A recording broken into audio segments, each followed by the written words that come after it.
Plant anatomy का next lecture है permanent tissues xylem, या हिंदी में कहते हैं स्थायी उत्तक जाइलम। तो जाइलम जो है वो एक तरह का जटिल उत्तक है या कॉम्प्लेक्स टिश्यू है। सबसे पहले जाइलम क्या है इसके बारे में आपको पता होना चाहिए। तो मैंने अभी बताया कि जाइलम जो है वो एक तरह का कॉम्प्लेक्स टिश्यू है या जटिल उत्तक है। जटिल उत्तक क्या होता है?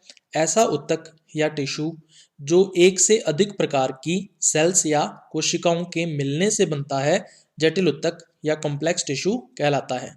तो जाइलम जटिल उत्तक का एक उदाहरण है या एग्जाम्पल है। इसके अतिरिक्त जो जाइलम है वो कैसा है? डेड टिश्यू है या मृत उत्तक होता है, और ये काफ़ी कठोर या हार्ड होता है। इसके फंक्शन या कार्य की बात कर लेते हैं। तो इसका मुख्य कार्य या मेन फंक्शन जो है वो वाटर कंडक्शन का होता है या जल चालन का होता है। जो भी वाटर या जल पौधों के द्वारा या पौधों की जड़ों के द्वारा अवशोषित किया जाता है, उसको तने के माध्यम से पत्तियों तक या लीव्स तक पहुंचाने का जो कार्य है वो किसके द्वारा किया जाता है? इस जाइलम के द्वारा किया जाता है। ठीक है, इसको बोलते हैं जल का चालन या वाटर कंडक्शन। इसीलिए जाइलम को चालन उत्तक या कंडक्टिंग टिश्यू के नाम से भी जाना जाता है। जाइलम जो है वो एक लिग्नीकृत उत्तक है या लिग्निफाइड टिश्यू है। इसका मतलब इसकी कोशिकाओं में जो सेकेंडरी सेल वॉल है या द्वितीयक कोशिका भित्ति है उसके ऊपर लिग्निन का जमाव हो जाता है। लिग्निन जो है वो जल के लिए अपारगम्य होता है, वाटर के लिए इम्परमिएबल होता है। इसी कारण जो कोशिकाएं हैं वो मृत हो जाती हैं, क्योंकि इनके अंदर का जो जीव द्रव्य है या प्रोटोप्लाज्म है वो सूख जाता है। तो ये जो जाइलम है ये 4 प्रकार की कोशिकाओं के मिलने से बनता है। तो 4 टाइप की जो सेल्स हैं वो मिलकर जाइलम का निर्माण करती हैं। तो इन चारों सेल्स के नाम आपको पता होने चाहिए। सबसे पहली है वाहिनिका या जिसको बोलते हैं ट्रैकिड्स। दूसरा है वाहिका या जिसको इंग्लिश में बोलते हैं ट्रेकिया या वेसल्स। तीसरा टाइप है जाइलम तंतु या जाइलम फाइबर्स बोल देते हैं इसको इंग्लिश में। और लास्ट है जाइलम मृदुतक या इसको इंग्लिश में बोलते हैं जाइलम पैरेन्काइमा। ठीक है, अब अगर हम आवर्तबीजी पौधों की बात करें या एंजियोस्पर्म प्लांट्स की बात करें, तो इनका जो जाइलम होता है उनमें ये चारों प्रकार की जो सेल्स हमने अभी ऊपर बताई, ये चारों प्रकार की जो सेल्स या कोशिकाएं हैं ये इनके जाइलम में पाई जाती हैं। लेकिन अगर हम जिम्नोस्पर्म्स यानी अनावर्तबीजी और टेरिडोफाइट्स प्लांट्स जो होते हैं या पौधे जो होते हैं, अगर उनकी बात करें तो उनका जो जाइलम होता है उनके अंदर केवल 2 ही प्रकार की कोशिकाएं पाई जाती हैं। ठीक है, तो बाकी जो 2 कोशिकाएं हैं वो एब्सेंट होती हैं या इनका अभाव होता है। तो कौन कौन सी कोशिकाएं इनमें एब्सेंट होती हैं इनके जाइलम में? एक तो वाहिका यानी वेसल्स या ट्रेकिया, और दूसरी होती है जाइलम तंतु यानी कि जाइलम फाइबर्स। तो इसका मतलब अनावर्तबीजी व टेरिडोफाइट जो प्लांट्स होते हैं इनके जाइलम के अंदर केवल ट्रैकिड्स, ठीक है, और दूसरा जाइलम पैरेन्काइमा, ये 2 ही प्रकार की जो सेल्स हैं वो पाई जाती हैं। तो ट्रैकिड्स वाहिनिका और दूसरा जाइलम मृदुतक या जाइलम पैरेन्काइमा, ये 2 टाइप की सेल्स आपको इनके जाइलम के अंदर देखने को मिलेंगी। ठीक है, जबकि जो वाहिका है यानी ट्रेकिया और वेसल जो है, और जो जाइलम फाइबर है या जाइलम तंतु है, ये इनके जाइलम के अंदर एब्सेंट होता है या इसका इसमें अभाव होता है। सबसे पहले हम लोग वाहिनिका या ट्रैकिड्स की बात कर लेते हैं। तो इनकी जो शेप है या आकृति है वो होती है स्पिंडल शेप्ड या तरकूनुमा। ठीक है, इसके अलावा ये सघनता से व्यवस्थित होती हैं। इसका मतलब ये एक दूसरे के साथ कॉम्पैक्टली अरेंज्ड रहती हैं। इनके बीच में कोई भी स्पेस जो है वो देखने को नहीं मिलता है, कोई भी जगह आपको खाली स्पेस देखने को नहीं मिलेगा।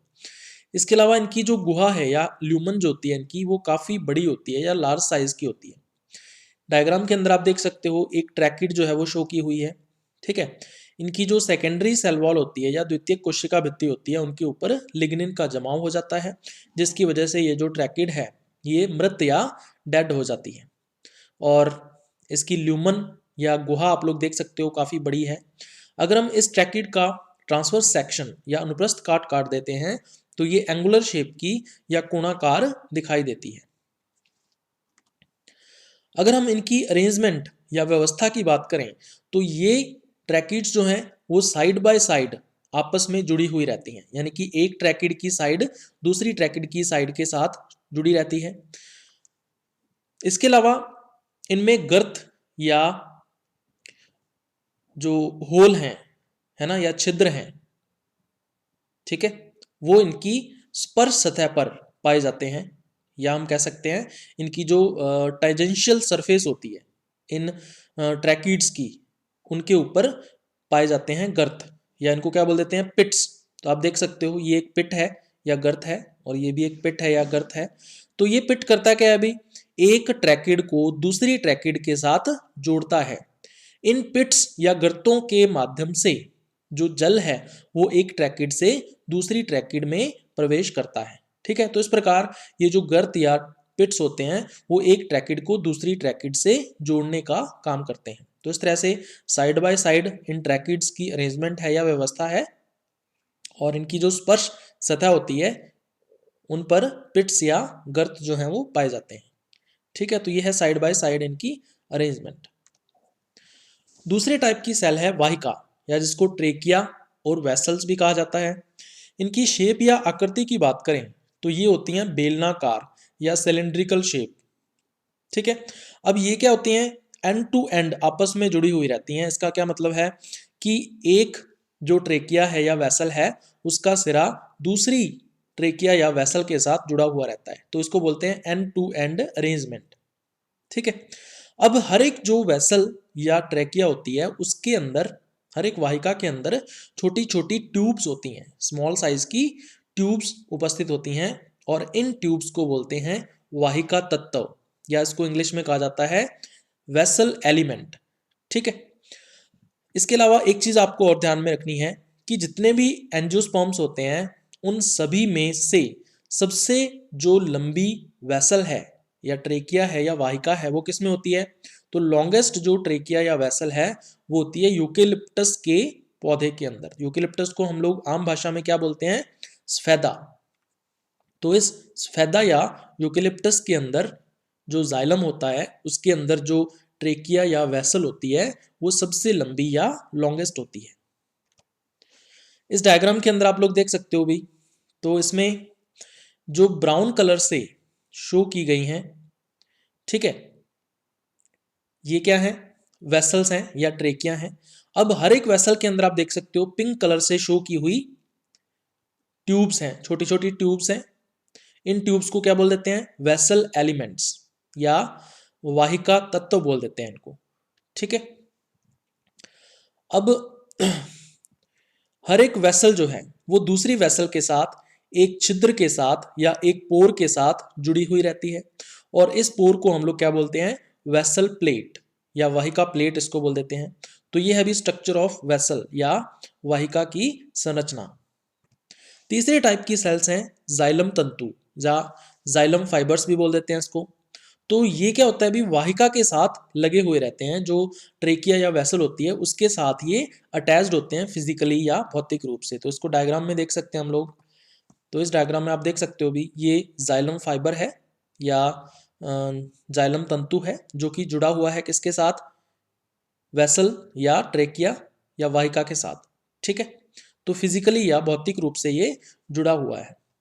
अब इसका काम क्या होता है, अभी ये जो जाइलम तंतु है या जाइलम फाइबर है ये वेसल या वाहिका को यांत्रिक सपोर्ट, यांत्रिक हम लोग कह सकते हैं बल, या हम कह सकते हैं मैकेनिकल सपोर्ट प्रदान करता है, ठीक है, ताकि जो वाहिका या वेसल है वो दबाव के कारण, प्रेशर के कारण दब ना जाए, ठीक है। अगर वो दब जाएगी तो क्या हो जाएगी, बंद हो जाएगी, और अगर बंद हो गई तो जो वाटर कंडक्शन है या जल का चालन जो है वो बंद हो जाएगा।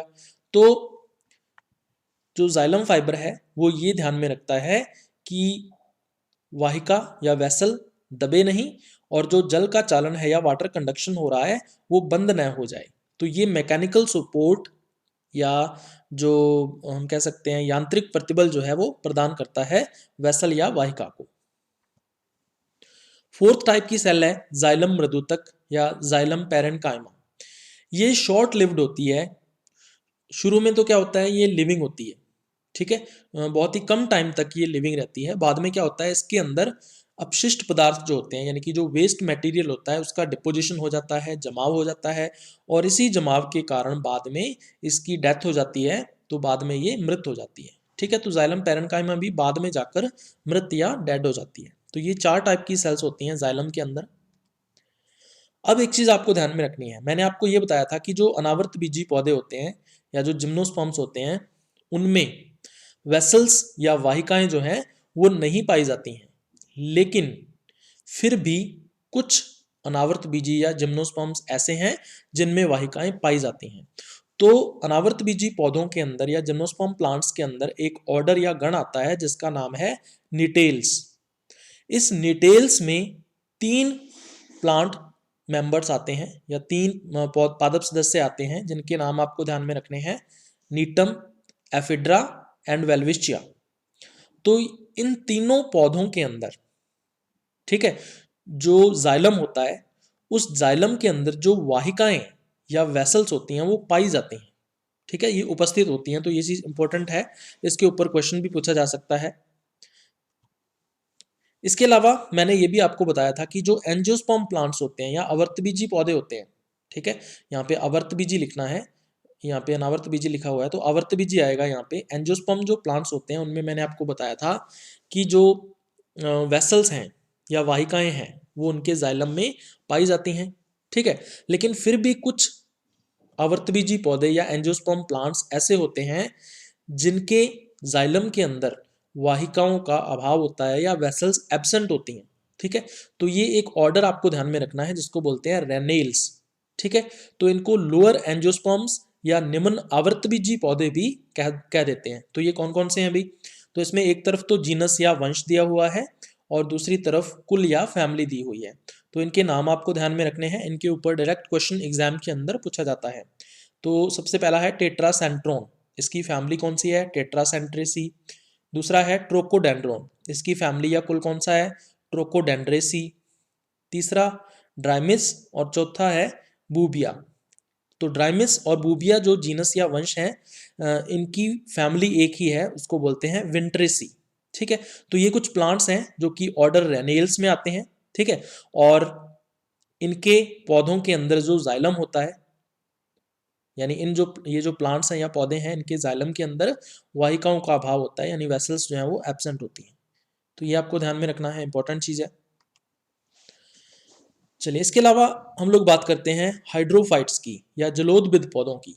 तो आपको पता होगा जो हाइड्रोफाइट्स हैं या जलोदबिद पौधे हैं वो जल के अंदर ही उपस्थित होते हैं या वाटर के अंदर वो पाए जाते हैं, ठीक है।